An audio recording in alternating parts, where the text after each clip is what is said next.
উলাইকা কাল আনআমি বাল হুম আদাল উলাইকা হুমুল গাফিলুন।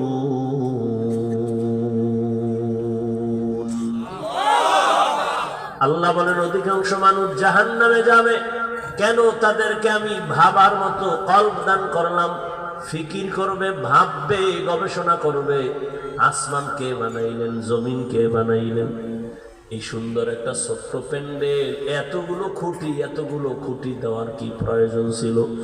অথচ এর থেকে হাজার হাজার হাজার কোটি গুণ বড় আল্লাহ আকাশ বানায় রাখছেন।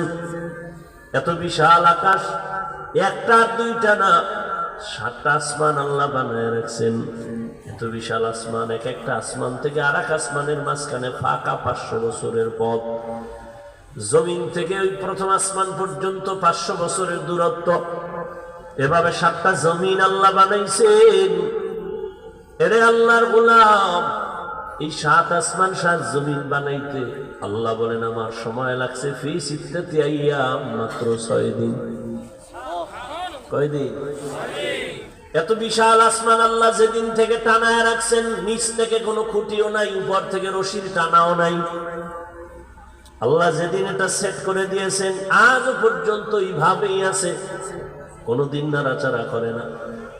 ও আল্লাহর বান্দা, আমি আল্লাহ রব্বুল আলামিন এত সুন্দর আসমান বানাইছি, এত সুন্দর জমিন আমি বানাইলাম।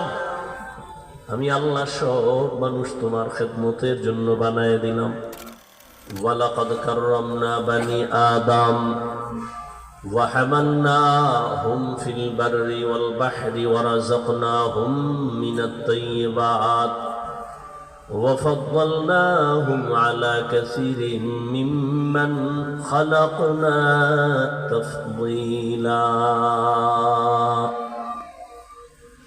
বনি আদম বড় দামি। আদম সন্তানের মতো আল্লাহ কাউকে শ্রেষ্ঠত্ব দান করেন নাই। 24টা ঘন্টার প্রতিটি মুহূর্ত নূরের সৃষ্টি, ফেরেশতারা আল্লাহর গুণগান গায়। 1 সেকেন্ডের জন্য আল্লাহর বিরোধিতা করে না। গুনাহ করবে তো দূরের কথা, গুনাহ চিনেই না। সর্বাবস্থায় ফেরেশতা আল্লাহর প্রশংসা করে, তসবিহ পড়ে, গুণগান করে। এরপরেও তারা শ্রেষ্ঠ না, জিনেরাও শ্রেষ্ঠ না। আল্লাহ এমন এক জাত মানুষের শ্রেষ্ঠ বানাইছেন, যেই মানুষগুলো গুনাহের সাগরের মধ্যে ডুবে থাকে, যেই মানুষগুলো নামাজ পড়ে আবার মিথ্যা বলে, নামাজ পড়ে সুদ খায়, নামাজ পড়ে ঘুষ খায়, নামাজ পড়ে মানুষের হক নষ্ট করে, এই মানুষগুলোকে আল্লাহ কেন শ্রেষ্ঠত্ব দান করেছেন? সেই মানুষ চাইলে মসজিদেও ঢুকতে পারবে, চাইলে মন্দিরেও ঢুকতে পারবে। যেই মানুষটা চাইলে ওয়াজের প্যান্ডেলেও যেতে পারবে, যাত্রার প্যান্ডেলেও যেতে পারবে, স্বাধীনতা দিয়ে দিলেন, ইখতিয়ার দিয়ে দিলেন। এই মানুষটার এত মূল্য কেন? আল্লাহ বলেন আমি মানুষের বড় আদর করে বানাইছি। মানুষ গুনাহ করার ইখতিয়ার থাকার পরেও কিছু মানুষ জমিনে থাকবে, গুনার সুযোগ থাকলেও তারা গুনাহ করবে না। তারা আল্লাহর আযাবের ভয় তাকওয়া অন্তরে নিয়ে তারা নেক আমল করবে। গুনাহ করার সুযোগ আছে, তারপরও গুনাহ করে না। ইচ্ছা করলে এখন জিনা করতে পারে, আল্লাহর ভয় করে না। চাইলেই সে এখন দাড়ি কাটতে পারে, আল্লাহর আযাবের ভয় দাড়ি কাটে না।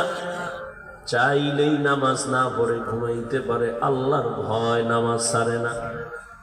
আল্লাহ বলেন এই মানুষটা গুনাহ করার আকর্ষণ থাকার পরও গুনার সুযোগ পাইও যদি গুনাহ না করে, আমি আল্লাহ ওর সম্মান জিনের মতো না, ফেরেশতার মতো না, আমি যত মাখলুক বানাইছি সব থেকেই বান্দার দাম আমার কাছে অনেক বেশি। এই মানুষটার জন্য আমি আল্লাহ জমিনে চলার মতো ব্যবস্থা করেছি, পানির মধ্যে চলার মতো ব্যবস্থা করে দিলাম।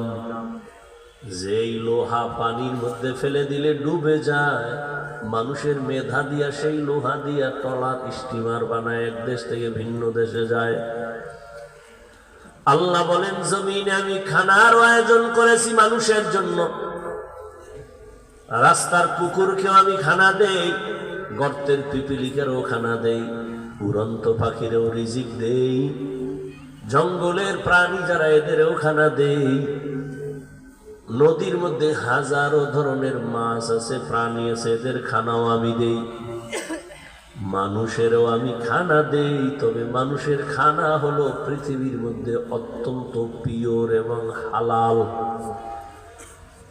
এত সুন্দর খানা দেওয়ার পরেও যে মানুষটা আমার হালাল খানা বাদ দিয়া হারামের ভেতরে যাবে, যদি ঠিক লাইনে চলে সম্মান হবে সবার উপরে।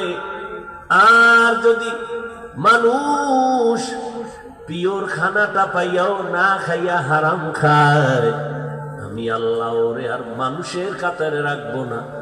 আমি আল্লাহ ঘোষণা দিয়ে দিলাম, ও আমার কাছে পশু, শূকর, কুকুর থেকেও আরো খারাপ। ওর মানুষ নেই। একটা কুত্তারে কোরমা দাও, বিরিয়ানি দাও, এরপরও ওর পায়খানা না খাইলে ওর পেটে ক্ষুধা নিবারণ হয় না। তো মানুষের আসল খানা হালাল।